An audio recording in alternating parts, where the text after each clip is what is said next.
It's all about the macro productions. What does the goddamn line say, Tony? Please do not use gendered language. Then what? I'll be arrested, put in airport jail? Look, you're going completely sideways, man. It's a big club, and you ain't in it. How dare you? Mr. Speaker, the President of the United States. I'm Chris Hansen with Dave on NBC. Jack Marius Tack-Theratrix. Hi, I'm Spartacus. Jackson, Sacramento, he, him. Steven Seagal. Sex offender guy. I'm Keith Morris. This is Muammar Gaddafi. I'm Rick James, bitch. Sorting through the lies. The hijacker's passport was found blocks from the World Trade Center crash site, if you can believe that. We cannot track $2.3 trillion in transactions. And uncovering the centuries-long plan for world domination. Learning about Cuba, having some food. Let's talk about Chinese people. Have you ever been in a Turkish prison? Swangles and locked down? I have sent 6 of my Libyan missiles to blow up the Sears hardware department. Nothing could be more fun than jumping off a cliff with 2 German bisexuals. Oh, you English are so superior, aren't you? Thank you, comrade. And now, macroaggressions. That's what assholes call it. With your host, Buddy, I don't know who you are, but you're about to get chlamydia. Charlie Robinson. Hey, Whitey, where's your hat? You want to drop the blame on Charlie and say it's all Charlie's fault. He was a retard. I get some goddamn diuretic.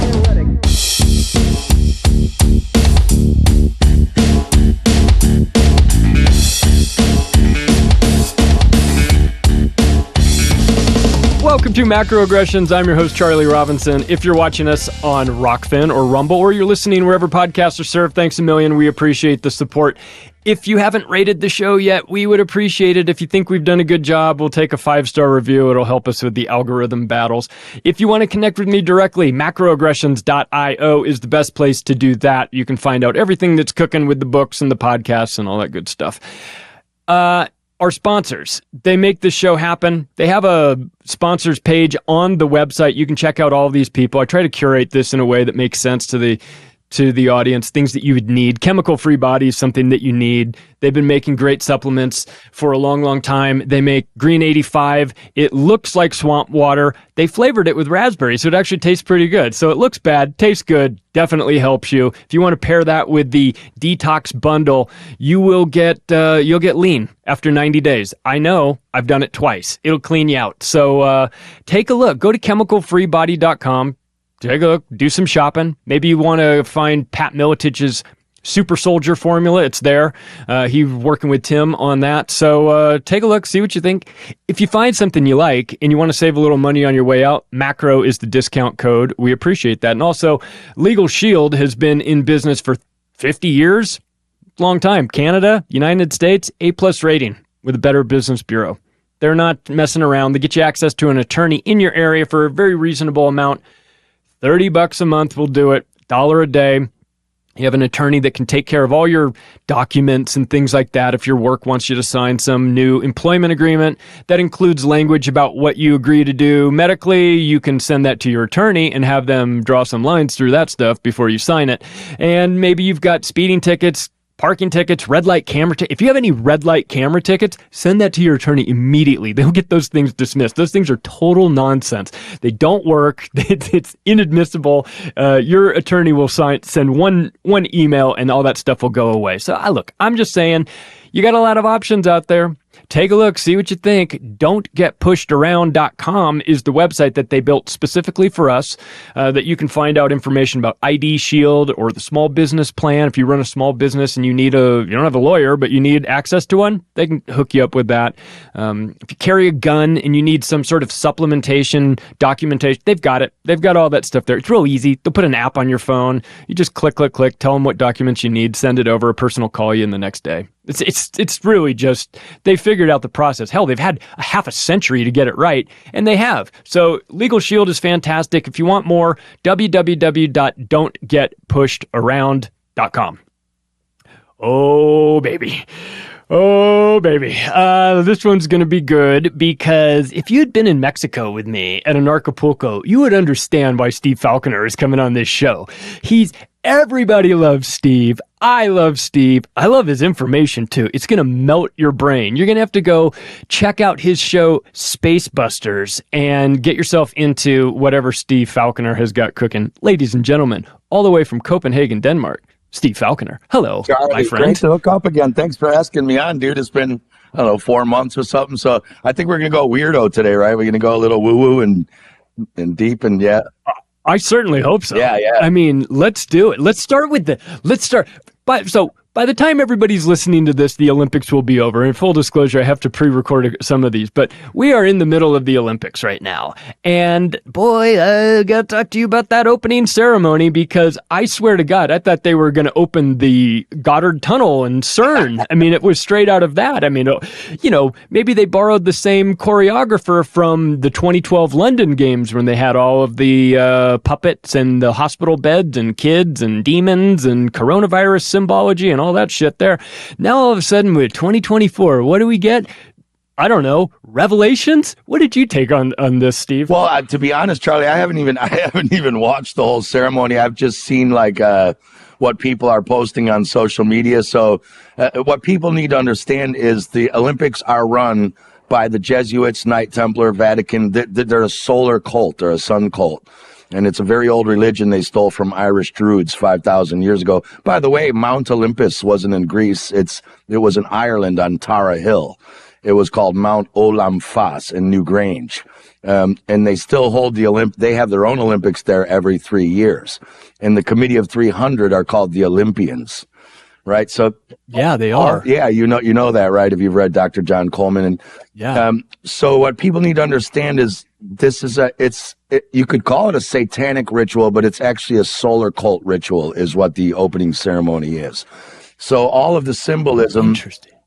Christians are never taught to look into the occult meanings of things because that's the devil and witchcraft and, you don't look at that. So they have their own misinterpretations of what they're seeing. And like, for instance, I posted on Facebook, they showed the pale horse. The rider came out on the pale horse from the book of Revelations, right?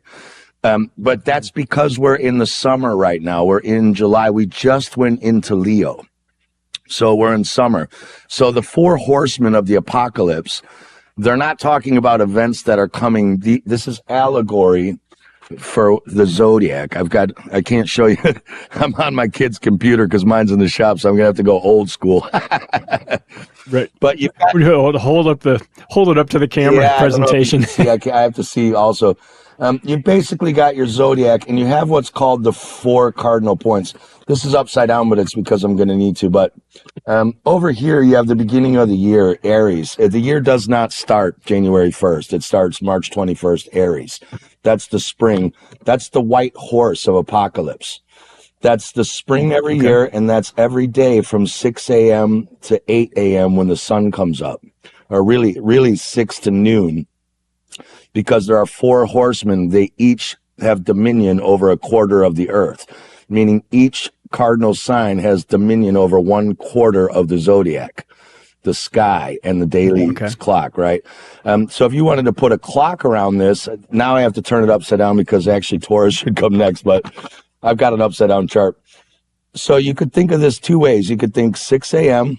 to noon, and then you could think noon down to 6 p.m., and then to midnight in the darkness and up, right?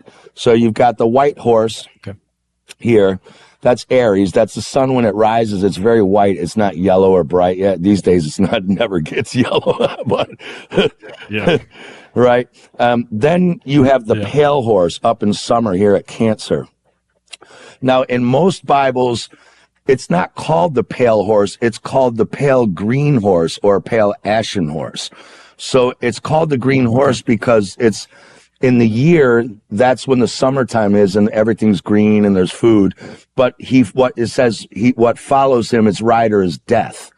Because as the summer crops are done growing, we start going into fall. And in fall is where you harvest the wheat, then the food's out, and then the agrarian cultures used to fight over food, and then they start killing all the animals. It says he brings destruction, right? So that's your pale horse or your green horse. Then when you get down here, you get to Libra. So one of the horsemen is carrying scales. It says a balance scales, right? One of the horsemen's carrying a balance scale. You're like, why would he be doing that? Well, that's the glyph for Libra. That's the balance scales where the sun gets judged as it's going into fall and about to go into winter. And it's dropping in the sky lower and lower from your visual perspective. So that's all that is. Then the next cardinal point is Capricorn. So the other horseman of the apocalypse, that's the red horse. So in the fall, the leaves turn red, everything, the green is gone red. And at nighttime, so that's noon to 6 p.m., that's when the sun will start to go to dusk and the sky turns red before sunset. So that's the red symbology. The black horse is night, obviously, right? It's black, it's dark. Right. And one of the horsemen of the apocalypse is carrying a bow and arrow. That's Sagittarius, half man, half horse. He's pointing the bow and arrow at Capricorn. So that's the next cardinal sign right there. So you got Aries, Cancer, Libra, and Capricorn. So because it's summer and this is a sun cult putting on the Olympic ritual, they're using this one here. They're using the pale horse because that's where we are, right? And you can see, right? So that's what they're doing. And we just entered into Leo. This is backwards for me. So, okay, here's Leo. We entered into Leo. You can see that squares. See this? You can draw a 90-degree square. Yeah. From Leo to that. So that's also, because we're in Leo right now, that squares with that horseman there. Right. And then in the book of Revelations, people say, oh, well, what about the beast of Revelation? So those are called the cardinal signs. That's like in an energy wave. You got, bam, an explosion in a wave. Then you have what's called fixed. So the wave, it gets its waveform and then it stays at the top of a wave peak. And then the wave changes. If you've ever seen a wave, it goes up, down, right? Well, the up is the explosion. Then when it's sitting at the top crest or at the bottom crest, that's called fixed. That's the property of the wave, and then it gets ready to change. So it goes to mutable. So all zodiacs have 4 fixed signs or cardinal signs. Then next to them are fixed. So the beast of Revelation, it has an ox, right? It has the head of an ox. That's because it's upside down again. Here's Taurus. Taurus is the bull, the ox. It's right next to Aries, the cardinal sign. So that's the fixed sign. Right? Then the other one, one of them has the head of a lion. That's Leo, the next fixed sign, wherever Leo is. Leo's the lion. That's why it has a head of a lion, because it's right next to the fixed sign of Libra. Right? And then one of them has, it's a man. That's Aquarius, the water bearer, the man with the pitcher. And then the other one is an eagle. And the reason the other beast is an eagle is because the zodiac didn't actually come from Egypt. It was brought to Egypt by the Irish. And in the old days, there were no scorpions in Ireland. So the old ancient glyph for Scorpio was a white eagle. So all the book of Revelation. Interesting. Yeah, the beast of Revelation is telling you how to find the fixed signs in the zodiac. The 4 horsemen of the apocalypse are teaching you where the cardinal signs are in the zodiac. And we can get into this later if you want, but your whole body wraps around this too as well, as does the year. So these represent body parts as well, and many other things. Yeah. This was the part of your presentation at Anarchapulco that blew my mind when you went down the fucking rabbit hole of Ireland. Yeah. Right? I mean, and nobody talks about that, right? Nobody really talks about it. And it's always, it's always all these other groups, right? It's like you said, the Egyptians, it's the Jews, it's this, it's that. And of course, for what it's worth, they have their place in this, but I've never heard the Irish side of things until you mentioned it. But let me wrap with this. So the pale horse, we don't have to worry about? No, it's just in the opening ceremonies. It happens every year. The apocalypse means the unveiling. Saint John is not a real historical character. John is the word Ioannes, Iohnnes, which means soul and fluids, cerebral spinal fluid, oil. So when you have the revelation and Jesus says, cast your net to the right, that's where you'll catch your fish in the right side of the brain. Meditate and open up the right side of the brain, raise your kundalini, open the dormant brain cells. Everything's right, east. Right? So the revelation of St. John is the revelation of how this science works here. The Catholic Church, Irish Catholic Church and Church of England, they've been hiding Irish origins. They've put everything in the Middle East and to Egypt and Greece so that no one looks. But if you read books like, Conor McDowell or The Ur of Chaldea by Anna Wilkes, Babylon was in the British Isles. None of these places were in the Middle East. This is all bullshit. They've been lying and rewriting history so that you're always looking over there. They don't want you to know where all this civilization came from. So they've rewritten it as Greek and Egyptian. Now, the Irish did go to Egypt, and they did go to India. They started Brahmanism, Buddhism, Hinduism. It's all coming from them, but it didn't originate in Egypt. It was brought there.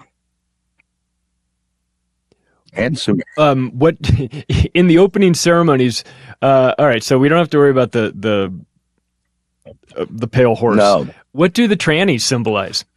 Do we know? Yeah. Well, I mean, actually, we're coming because there were a bunch of them in the opening ceremonies. It was just like it was like fat people and transgendered and all this stuff, and everyone's watching it just going, bring on the pale horse at this point. Yeah, I didn't see it. Was there any like transhumanism shit in there? Was there anyone like half man, half robot, or half any of that shit going on?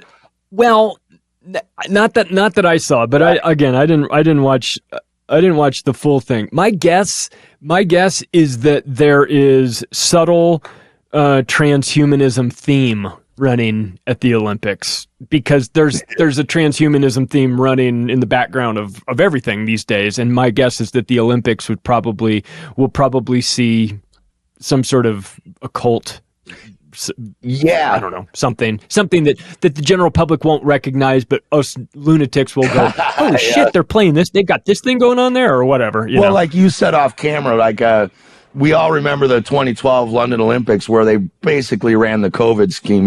They had all the kids in the hospital beds, nurses dancing around and death and vaccines, and Russell Brand, the Fabian Society Pied Piper coming out. And they did it in the 92. Was it Portugal or Barcelona Olympics? I can't remember where it was held. It'd been Barcelona for 92, but yeah, they had that big sea of blood and the viruses come out and the right. So what they're doing is called predictive programming, and people get this a little bit confused. So it's not that people think that they're manifesting this like it's a witchcraft ceremony. They think that by doing these rituals, they're going to make it happen. That's not what these are about. What they're about is that if they already have the means and the plans long ago to implement transhumanism, transgender agenda, destroy the family unit, communism, basically, fucking training commies and shit, right? Get rid of the sexuality. They already know how to implement it. They have the means to implement it. They don't need witchcraft. They know how to do it. What they need is to normalize it in your subconscious so that when it comes out, you don't find it weird. Right? Like in Star Trek, remember the Borgs in Star Trek? They had these like Motorola earphones, and you're like, oh, that's cool. And they had like an eye thing. Well, as soon as dickheads were walking around with cordless Motorola cell phones and now it didn't look weird to anybody. No one said, what's this all about? So, and this is what they do. They get it they plant it in your mind so that when they do release it on you later, it just seems normal. Like, oh, okay, I guess this is the way things are going. Nobody stops and says like, hang on. Yeah. This is fucking weird. And yeah, the transgender agenda, obviously. Now, what they do though is we're coming into the age of Aquarius, which is, it's a fixed air sign for starters, but it's a gender fluid age anyway. They knew that men's feminine sides will come out naturally more and females' masculine sides. It's an age of rebalancing. So what these fuckers do, because they're all occultists and understand this science completely, they give you a big push over the hill. They're like, oh, well, we know the men are going to finally be a little less mannish. Let's just totally emasculate them. And we know the women are going to be more masculine. Let's lesbian butch the shit out of them. You know what I mean? Then they won't have kids. Most of it, they just don't want you having kids. So they got you all like into the wrong set. That's what they're doing. It's Depop. What are the five? I mean, I look at everything's symbolism, right? Yeah. I assume that there's something going on. I look at the 5 Olympic rings in different colors, and I don't know what the official story is for it, but whatever it is, I'm not interested in it. What is the unofficial story of what these rings symbolize? Do we know? I was just talking, I did a decode. I sent it to Steve Young because he's an alchemist. Do you know Steve Young? No. He wrote, I actually have his book here. He wrote A Fool's Wisdom, which is all about alchemy and science conspiracies. He's a PhD in like molecular physics and all that shit. He's a musician too. I interviewed him on my channel, but I see like alchemy, I can see that they have the 5 rings, and the ring is wholeness. That's called the monad in the Tria Prima of alchemy. That's the one, or the allness. And then you have 3 rings on top, which is the 3 principles: salt, mercury, and sulfur, or, fluidity, fire, and physical. So you've got the symbolism of the 3. Then on the bottom, you've got the 2, which is gender. You got sun, moon, or male and female in alchemy. And one of the rings is yellow, that's the sun, and one of the rings is green on the right, which green is interchangeable with white. That's why I was saying, in the middle of a toroidal field, right, you have red shift, blue shift, but in the center of a toroidal field, you have a green shift, or what they call the white still magnetic light of God, like Walter Russell. So white and green are interchangeable. So you do have you have the moon and the sun on the bottom. I can see that. I don't know what the blue ring is about, because then also in alchemy, you have your 4 colors or principles. You got black, the fire nigredo, white albedo, the whitening, yellow citronata, and then red is rubedo, or the final thing. But there's a blue ring that I can't figure out. But then they all connect too. The 5 rings connect, 4 times. The 5 rings have 4 overlaps. And that's the 4 elements. So this is what's called the Tria Prima of alchemy. I don't know if people can, how am I doing that? Can you see that triangle? That. Yeah. So the entire Tria Prima is in the Olympic ring symbolism. And then they touch 8, when the rings interlock, they also touch 8 times the rings, where they touch, not just overlap. And then 8 is the octagon, which is a pyramid unfolded, which is the principle of all of it together. So I see a very alchemical symbol there. But I could be missing stuff, but that's what I see. These are occultists who run this. These are the Jesuits, the Vatican, the black nobility. This is not the Jews. This is all being run by the Jesuits, Templar, Knights of Malta, Knights of St. John, Opus Dei, Vatican, and their black nobility families, Order of the Garter, Committee of 300, the Olympians. So this is why you see they were taking the piss I saw out of the Last Supper too, as well, which is also that's the sun. Jesus and his 12 disciples is the sun, and the 12 things of the zodiac. I've done many films on that kind of stuff too, as well. That's the 12 tribes of Israel, and 12, 12, 12, 12 cranial nerves, 12, it's all that. What do the Jesuits want?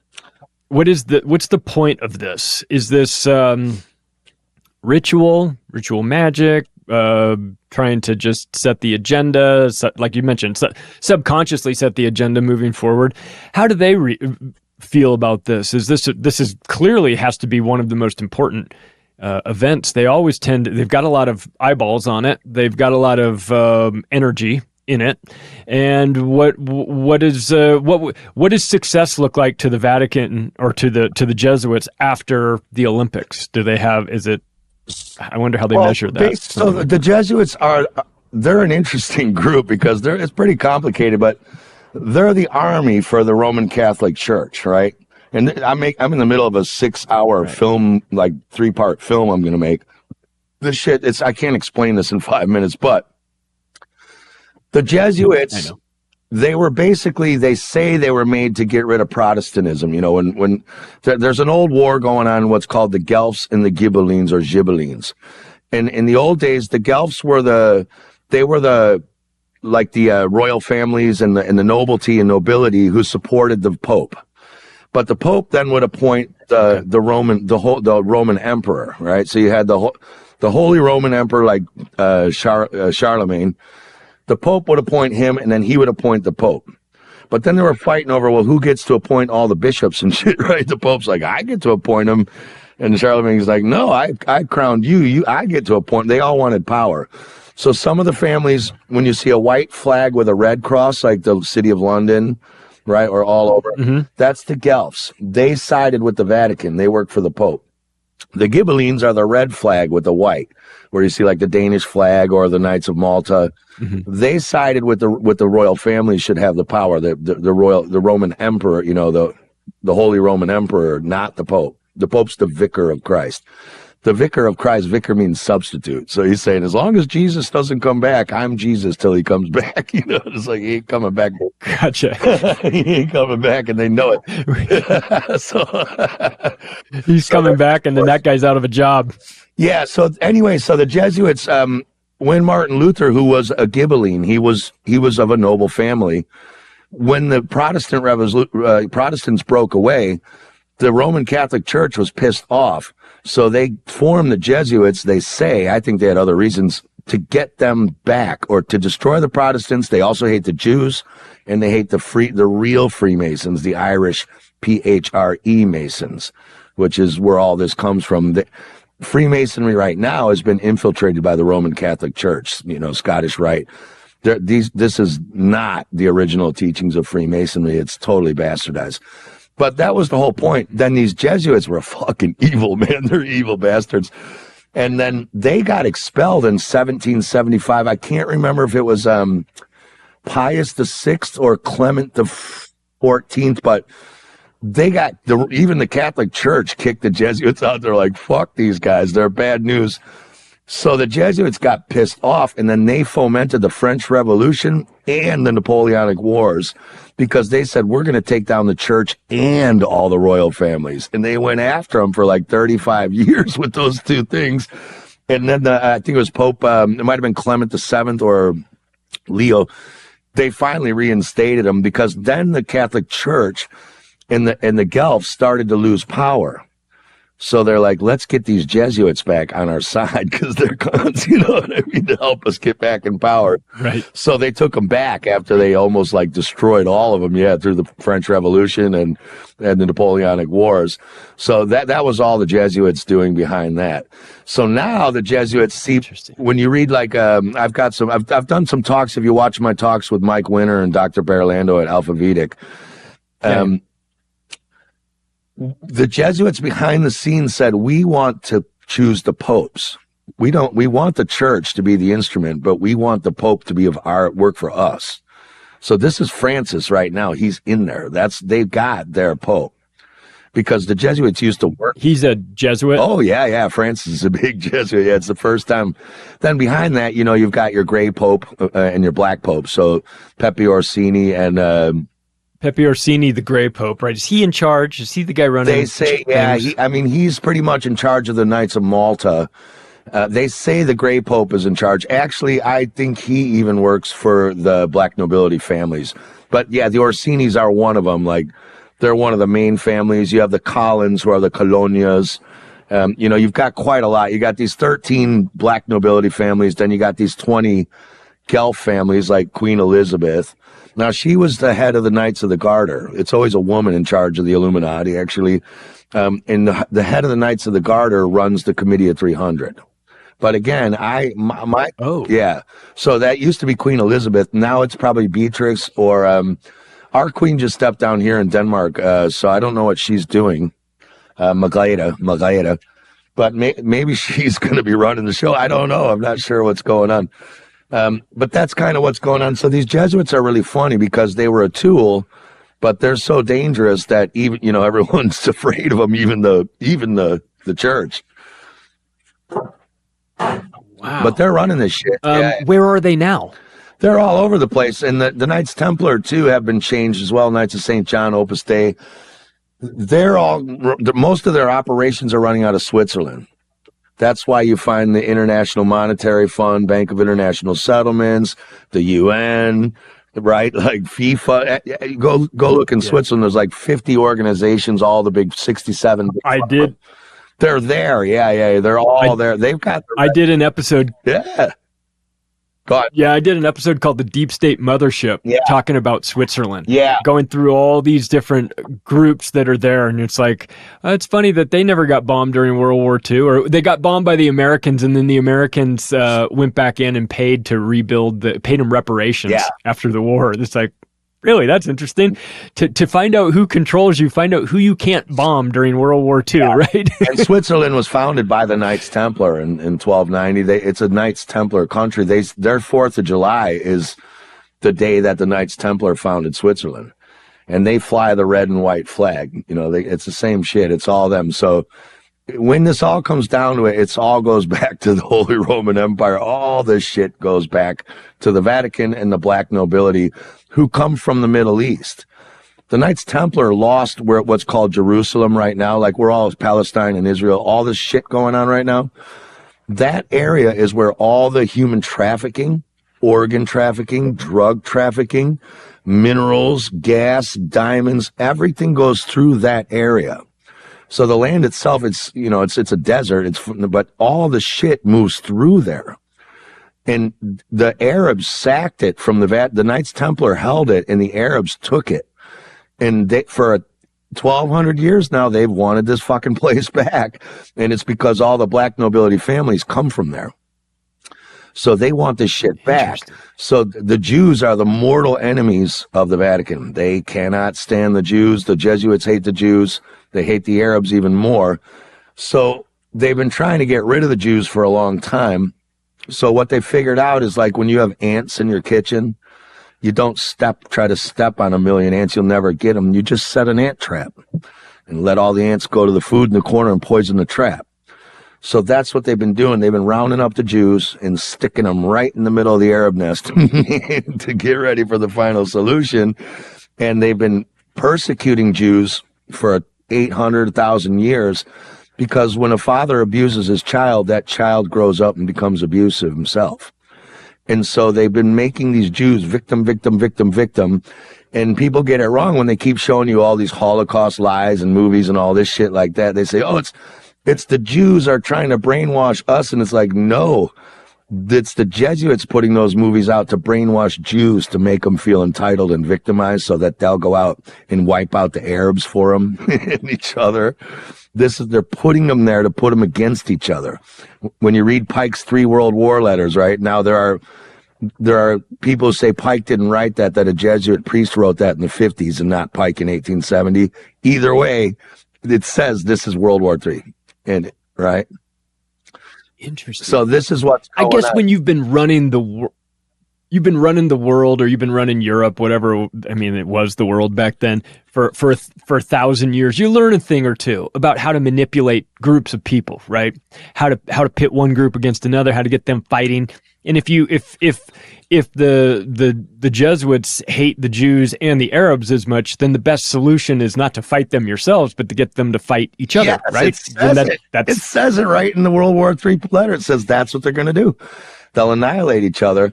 And you saw my Anarchapulco speech. The Ebers were Irish priests of Jesu Christ, and the Yudes, the Jews, they're not even Jews. Like the Hebrews in the Bible, Old Testament, are from Ireland. All that took place in the British Isles.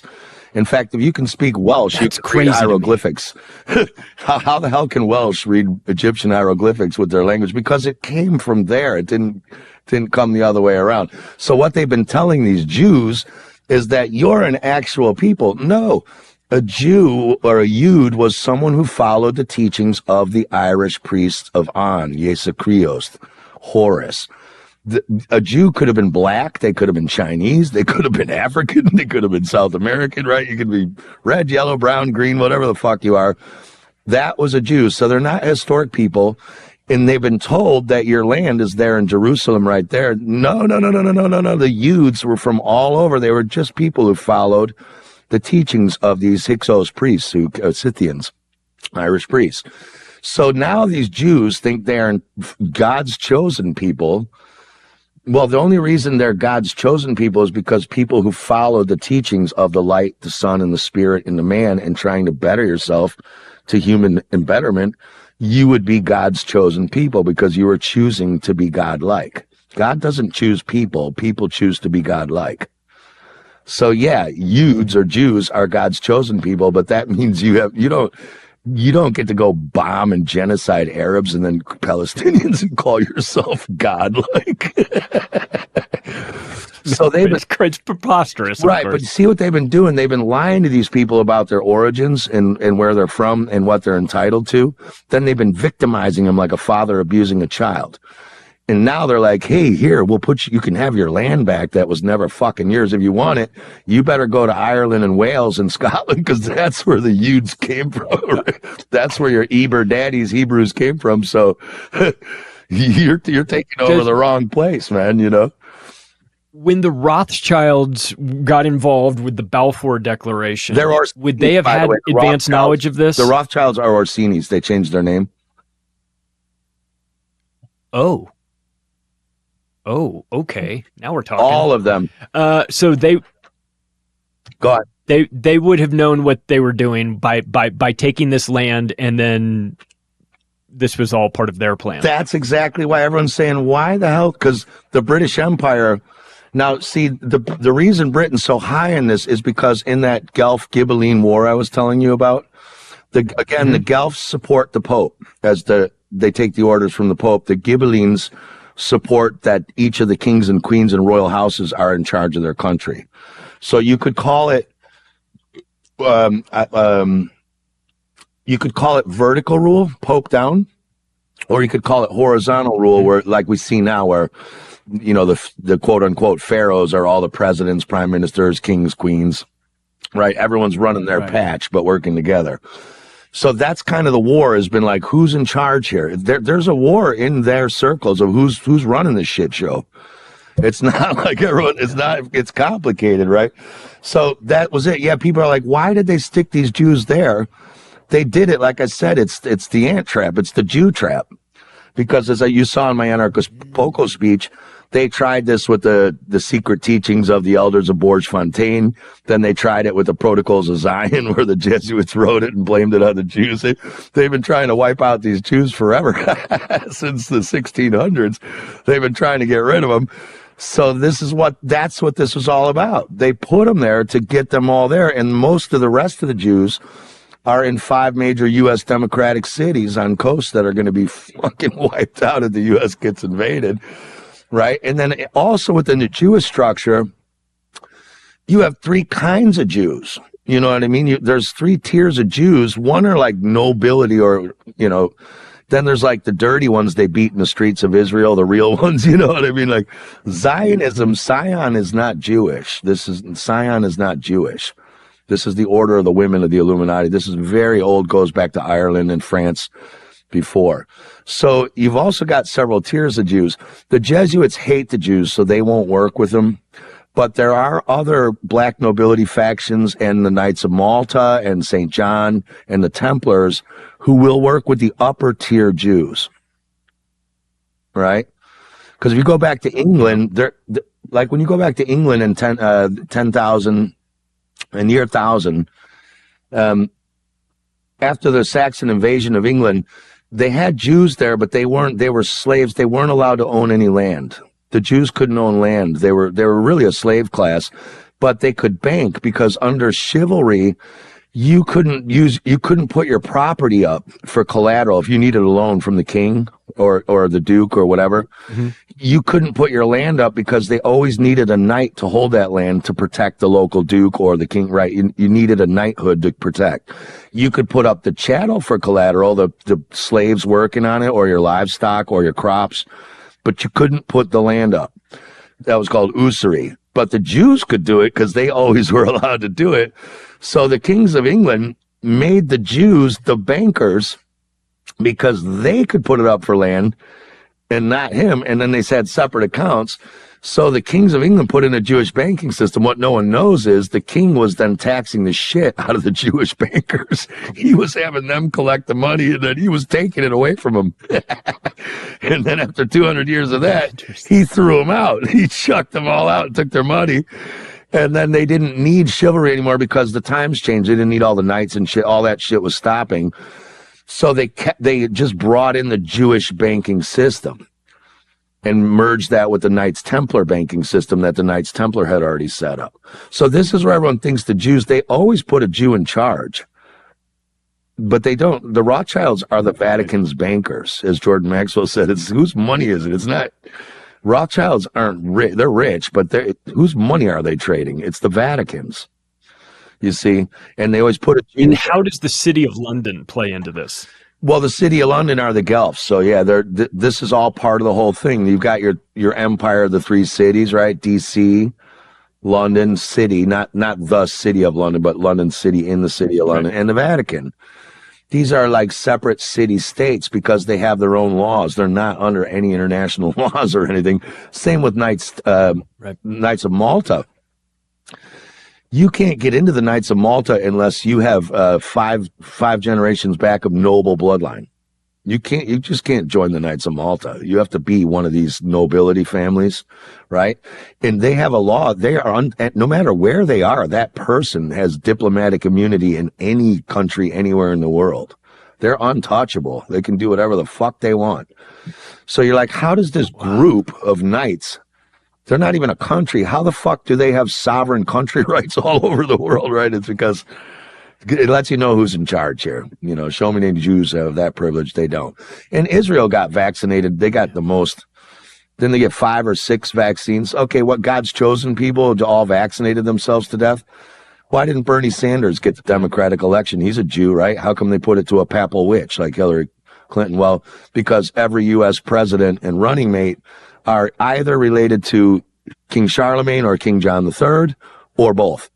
And always the one with the most bloodlines wins the election. Trump was Charlemagne and John III, so was Hillary, but Trump was closer. Remember, Trump said he put the 16th floor of Trump Towers in all gold to commemorate Uncle Charlemagne, you know. So he's a pharaoh too. Well, I'm going to go out on a limb and say that Kamala Harris isn't bloodline. Well, funny enough, Barack Obama was, because his mom was a Swiss. She was part Swiss. He did have the bloodline. So I don't know what she's got. I just heard she was just blowjobbing a bunch of rich guys to get up to the top. I don't know. Yeah. That'll get you to a certain level in Washington, D.C., but maybe not take you all the way to the finish line. Let me ask you this, since I've got you here, and you mentioned the Albert Pike, the 3 wars. I forget, how does the World War III go? Since it was written, and we can kind of use this as a roadmap. What should we be expecting if we are to believe that Albert Pike's his document? Maybe he wrote it, maybe someone else wrote it, whatever. But if we are to believe that, what should we be expecting in the future? Yeah, I had a long talk with Mike Winter about it. He thinks it was written by a Jesuit priest in like the 50s. But either way, so what? So what it says is. Yeah. World War III shall be taken advantage by using the agentures of the Illuminati to incite a political war between the Zionists, Israel, which they set up after World War II, the Bretton Woods. They set all this shit up against Arabs so that they will mutually destroy each other, and at the same time they will unleash the minorities of revolutionaries all over the world. Black Lives Matter. Blah, blah, blah, blah, blah, blah, blah. All these invasions of foreigners coming into these, like the flooding of Europe with all these immigrants, United States. And they're going to raise hell like that. And they said then everyone's going to have to defend themselves, descend into like a monster world war, like a civil war within world wars, within this and that. And at the end, they want to get rid of Christianity because it's no longer a useful control tool for them. Too many people don't care anymore. So they want to bring in the new one world religion, which is going to be a dark Luciferian religion. And they said the revolutionaries and the Christians, and the despots or despotism, despots, they said everyone's going to be so tired and so exhausted that they'll be looking. The carnage is going to be so bad, they're saying, that everyone's going to be looking for a new thing, a new spiritualism or moralism, and then they will release the true doctrine of Luciferianism. That's what it says. Now, the funny thing is Trump's a Jesuit. That doesn't sound... Well, here's the thing. Remember how hard they tried to make Trump look like he was anti-war? Yeah. Right? They had him out with Kim Jong. Remember, he's meeting with North Korea. You're like, Donald Trump's like, me and Kim, we caused peace, and then he's meeting with Putin. Meanwhile, he's selling fucking fighter jets to Saudi Arabia. Of course. He's killing whatever that guy's. Remember that Iranian guy he killed? Yeah, we bombed him, and he cried like a dog. Yeah, Soleimani. Yeah. But they made him look really Soleimani cried like a dog. Cried like a dog. Well, I think they're going to put him back in again. And what I think they tried to make him look very anti-war because, as they say in this Third World War, right now, the only reason the Arabs haven't retaliated for Gaza is because the U.S. will come and spank the shit out of them, right? So they're waiting. Now, imagine Trump gets back in and selected again. And all of a sudden, Trump goes, I'm a man of the people, and they don't want war. And he just backs out on Israel like Homer Simpson going into the hedge and that meme, just like that. Right. Well, if he does that, right, and Benjamin Netanyahu, his name's Benjamin Milkowski. He's Polish. My flatmate's Polish. He's a real devious fucker. Yeah, my flatmate's Polish. They turned the fucking Jews over to the Nazis in World War II. They hate the Jews. And he was a furniture salesman in Philadelphia, which is the city of brotherly love, not because of brothers, because it's the headquarters for the Brotherhood of the Freemasonry in the United States. It's in Philadelphia, the brotherly love city. So this guy's a Jesuit. He's not even a Jew. And he's the one egging all these Jews on to go take back Gaza. This guy's as Jesuit as they come. I'm so certain of it, right? He's the one egging all this on. You can just see it's chess. Trump's like, we're playing 12D chess. I'm like, yeah, but not the way everyone thinks you are. With Jesuits. Yeah. What is there's a whole thing about rebuilding Solomon's temple. Why is that such a big deal? Do we, I mean, because I hear about this, I don't know enough about it, but I know that for the Jews, it's a huge deal. It means that their Messiah is coming back or something along those lines. But why is this even a big deal? Yeah, that's part of their programming too. That's how they brainwash them too as well. When you look at alchemy, the Jewish symbol, the Star of David, it's the sign for the ether, the fifth element. It's just the alchemical symbol for ether. I think I have it here. Let me see. I might have it here.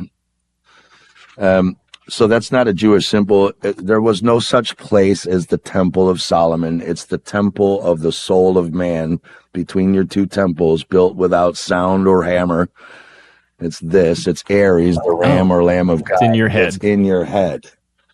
The Temple of Solomon is the right brain, where you go through meditation and Kundalini rising and you start to open up light inside your pineal gland and body and connect with Source.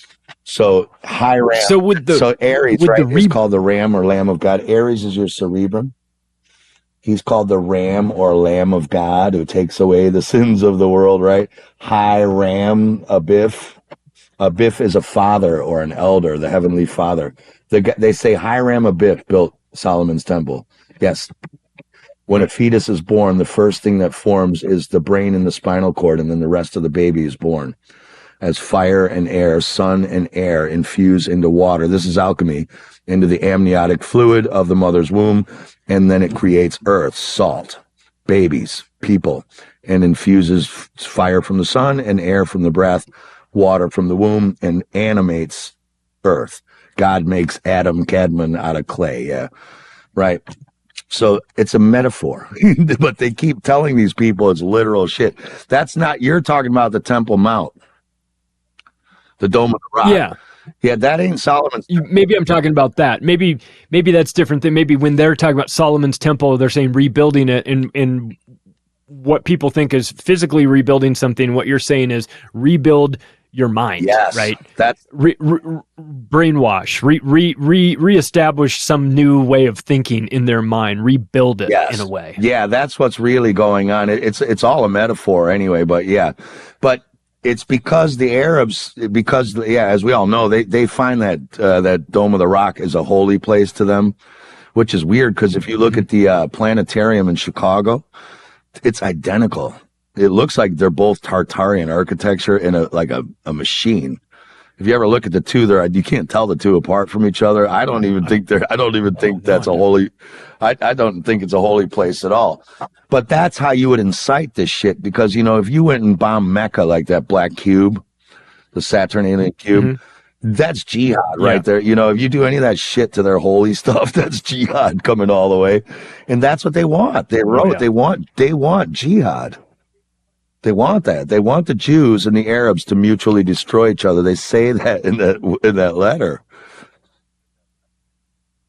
That's one thing. That's fine, I guess, if you don't live in the Middle East and we don't have the sort of weapons that we have now. But now, a battle between Arabs and Jews in the Middle East isn't simply contained within the Middle East. It will spread beyond that. So when we talk about a third world war between these two factions, my fear is the same situation that we had with the First World War, which was that it was two relatively small countries fighting against each other, which shouldn't have triggered anything, except that they had these illegal arrangements with other countries that then meant, like the Article 5 of NATO. If somebody if somebody fights us, everybody's got to jump in. And so my fear is that this could be, say, in its heart, it's a regional war between Arabs and Jews, but because of the legality of all the connections and our most trusted ally and all that nonsense, that it's going to then by default drag everybody else in. Is that unfortunately step 2 of the process? So, yeah. Bring everybody in. I saw Patrick Henningsen was talking to a guy. When that shit was going on where Israel bombed and then Iran sent some retaliations in, but it was nothing damaged. You know who brokered that return deal? I fell off my chair when Henningsen was saying it. The Swiss embassy brokered the deal with Iran and the United States on how Iran could retaliate. I'm like, of course, the Swiss Templar Jesuits, of course it was them who brokered the deal. The danger is more Russia and Ukraine, because Russia has BRICS. You know what I mean? Now we got the new monetary system. You know what I mean? So you've got China, Russia, India, South Africa, Brazil, and I think like 20, don't quote me on this, but I heard like 20 or 27 other nations just joined BRICS. Do you know anything about that? 5 more joined officially, and then they've got about 20 that are on the sidelines that are in this designation where they're like the equivalent of like the Hells Angels having like hangarounds, right? Like people that aren't officially members, but they're sort of around. They've expressed interest that they want to be involved, and that that the next time they expand out, they'd like to be in consideration. It would have been It's 5 plus 5. The original 5 plus the new 5. It would have been 6. Argentina was on that list and they'd agreed to it, but Javier Milei pulled them out. So now it's just down to 5. But yeah, that is a danger. That's the equivalent of like an Article 5 when you start messing with Russia, and Russia has these connections with China. I mean, I could envision a scenario in which they just say, well, we'll cut you out of our version of the Belt and Road. Like, we're not going to deal with you. That port that we were planning in Israel, fuck you guys. We're not going to put it there. We'll just skip you, and we'll just go straight up to through the Mediterranean up to Italy as we had planned on it. Right, yeah, because now you're messing with their whole monetary. So you're messing with a monetary alliance, which makes the world go around. That's what the Donbass is all about. It's like 60% of the world's copper. There's like 7 minerals that are the top 3 through 6 producers in the world are in the Donbass. That's why they're in Ukraine. Russia's in Ukraine because there's trillions of dollars worth of minerals in that region of Donbass. They don't give a shit about liberating the Russian people. They don't give a fuck. This is all about that. They do about that. So that's right. If you drag, I think they care about. You've got China, then India and Pakistan go at each other, right? And then all the Protestants and Catholics. That's how this is. This is why this shit's dangerous. And it's not dangerous. They're after this. This is the goal. So we're all like, this is slippery slope. You're like, this is exactly the slope they want. It's not slippery. They're going to push you and your ice skates on your fat ass right down the hill and do it. They're going to go for it. They're going for it, man. I wonder how much time we have left, though. I mean, I wonder, it all feels very, like when you're talking about a banking collapse, or you're talking about I don't know. I've never been around when a world war kicked off, but it feels like it'll be slow, and then all of a sudden, next thing you know, it's on. And of course, the media will be driving the narrative on this to the extent that they can. What I mean, are we going to? I don't know where this heads in a situation. If you've got this many people that behind the scenes actually want this to work, or maybe even need a third world war in order to accomplish their objectives, it doesn't even seem to really matter what the people want. How do we extract ourselves from this fucking diabolical plan that they have for us? Because I don't want to be a part of World War III. I don't have enough hatred or energy for the Arabs or the Jews to want them to feel. I mean, I just want everybody to just mind their own business and deal with their shit. But that just seems impossible at this rate. 2025, is that the year? I mean, do they have to wait for Donald Trump to be in office? Is he the guy that brings us apart? Like, how do we see this? I mean, I don't know, but it should be soon. I mean, when you think about it, like, it's been a while now. I was looking at my ex-wife's grandma just died. She was 100. She made it to 100. So I'm like, look at this. This lady lived through like the Great Depression, World War I, II, Vietnam. Like, she lived through so much bullshit. And like, I'm almost 53. I'm 53 this month. I've lived through fuck all. I've had a really good run. You know, nobody wants world wars. Nobody, even in World War I and II, nobody wanted to fight. Even the soldiers were like laying down their guns on Christmas and going out having a football game. And they say most soldiers wouldn't actually try to shoot people. They were trying to miss because they didn't want to kill people. They were just sitting in trenches missing, because humans don't want to go around killing each other unless they're psychopaths. So I don't know that you can stop it, because, you know, these people have think tanks, you know, I mean, this shit is planned out for decades and decades, maybe 130 years if that Pike letter is real and not from the 50s. If it's from the 50s, that's 70 years. So I don't know. There is quite a big awakening though going on right now. That the only way to stop it is non-participation. That we all just say, fuck you, I'm not joining your draft. I'm not joining the army. I'm not going to kill. You know, but the Indians and Pakistanis, they're waiting to get each other in, Korea and North. Yeah. I think it could be like that, where there's pockets in the world. I don't think it'll be a world war like everywhere and the whole world is at war all the time. I think it'll be like World War I and II, like these countries are in it and not, you know, you might be cool sitting down in Ecuador or what. I don't know. I know. We're trying to figure that out. Let's wrap up with this. What, Give my audience, who, if they haven't heard of you, give them a rundown of some of the films that you've done, because I think that if you're listening to this and you're like, all this sounds really interesting, I have never heard any of this before. I have heard it because I was at an Acapulco and I watched your presentation. I left that. I was like, what did I just watch? I was like, holy shit, Steve killed it. And so I kind of knew what I was getting into. Maybe the audience doesn't know what they're getting into with you. After this episode, they're going to. Let's talk a little bit about your films. Where can they go to find them, and what are they going to find when they find them? Oh, yeah, they're going to get their head blown. Well, Space Busters is our channel. We're on YouTube, but most of the good stuff is not allowed there. But I have a BitChute channel, Odyssey, Vigilante.tv, Jeff Berwick's channel. Oh, by the way, I'm speaking at Lieberpolko in September. You know, they're doing an Anarchapulco in Lieberland. Mm-hmm. I'm actually got your job now. I'm the stage manager. I'm the stage MC for the 3 days. Got your job. Awesome. Are you going to Mexico again? Are you going to be in 2025? Yeah, I don't know, but I'm the MC and I'm doing a speech on mineral cell salts at Lieberpolko. But anyway, I'm in the middle of making a film called Apocalypse Infinity that's going to lay out all this shit about Ireland, the Jews, the black nobility, the Jesuits, because people want to know who's fucking running this show, right? And it's really complicated. So I'm in the middle of just laying it all out, the history, how it works. There is a war, so you can't say who's running it, because they're also fighting inside to see they have the same goal, but they're fighting over who's running the roost after. That could be our biggest ally, is that they collapse themselves. That could be the one thing. And we do have a huge awakening. Like, the Olympics, they took down their opening ceremony video on YouTube because of all the memes and shit. Right. Like the people shut down their YouTube for the Olympics.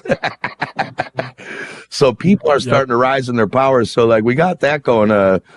I don't like to be all doom and gloom. There's a lot of good stuff going on right now. Great shit, But yeah, so that film will be coming out. If you want what we've been talking about, if you look on my channel or Alpha Vedic, which is Mike Winter and Dr. Berlando, I had 2 appearances with them. Just go back. One of them's like, in all thy gettings, get thee knowledge. And the other one's something like, the past is the present. I don't remember that, but I had 2, so we got real deep into the Switzerland as well, and Hitler, and we went way back into World War II.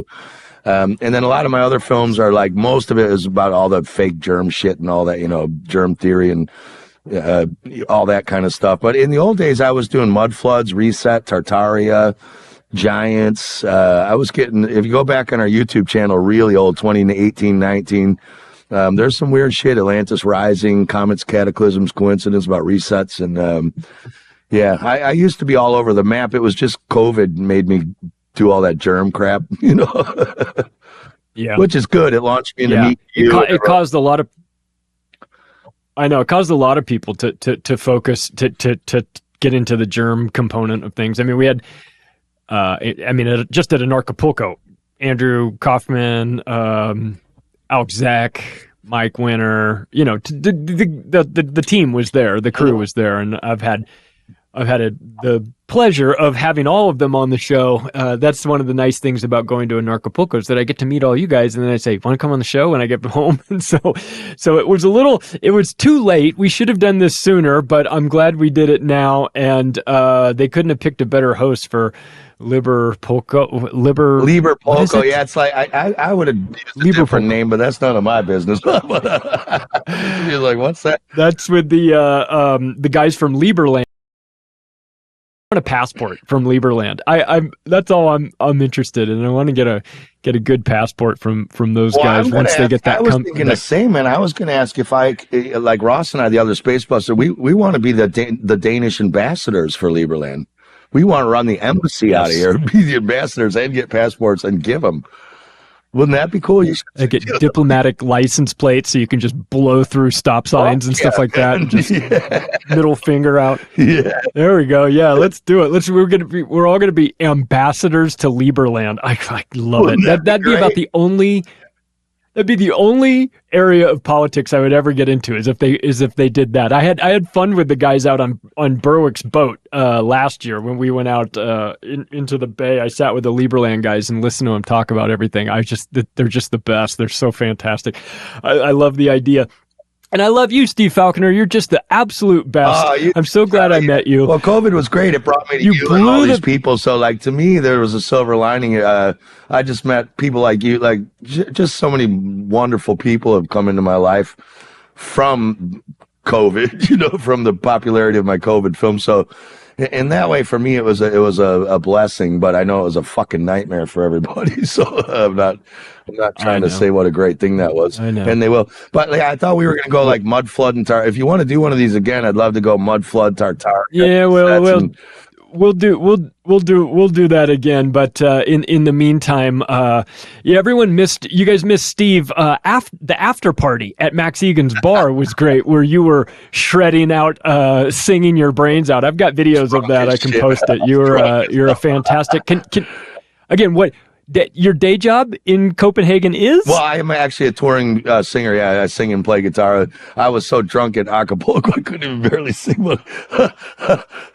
But that's what I do. And I'm also a music teacher 2 nights a week, too, at a school, 2 schools. So I'm a music teacher for kids like 15 to 18 at 2 schools. And then I go every Thursday through Sunday touring around at like these huge mega Irish pubs, these big, giant, just party music. And I've got a band and solo. So that's quite fun. And the rest of the time, I'm always researching, reading, and I kind of do it. I just got myself a Zoom account. I started interviewing people. I didn't want to do it. I'm usually the one interviewed, but I've been having like Beth Martins. Yeah, just people from that we know, I've started bringing them on. And so I kind of almost have a podcast now, sort of. Nice. Nice. We need more of them. We need more podcasts talking about interesting things. That's Steve Falconer, everybody. Follow his work. Check out Spacebusters and support Steve as you can. And if you are interested in connecting with me, macroaggressions.io is the website. If you like this episode, you can take the additional step right now of sharing it with all of your friends and family. Thanks, everybody. We'll talk to you again soon.